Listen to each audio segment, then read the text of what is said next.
Welcome!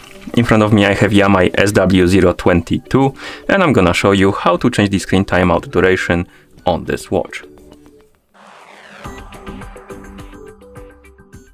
Before we start, if you want to change the screen timeout duration on this watch, your watch needs to be paired with a phone via the OnlyFit application.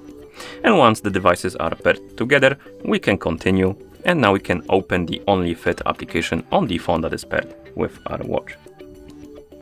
Once you open the app, you will see the home page. Now you can tap on the device icon to open the device page.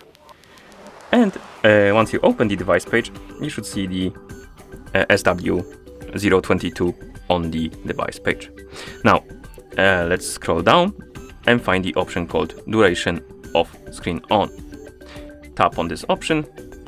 It will open the list of durations and you can select one you like. For example, 10 seconds. And once you select the duration, tap on Confirm. And then you can close the app.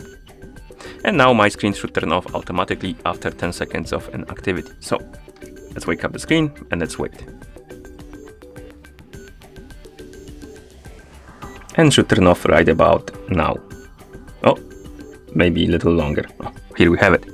Okay, and that's how you change the screen timeout duration on this watch. Thank you for watching. If you found this video helpful, please consider subscribing to our channel and leaving the like on the video.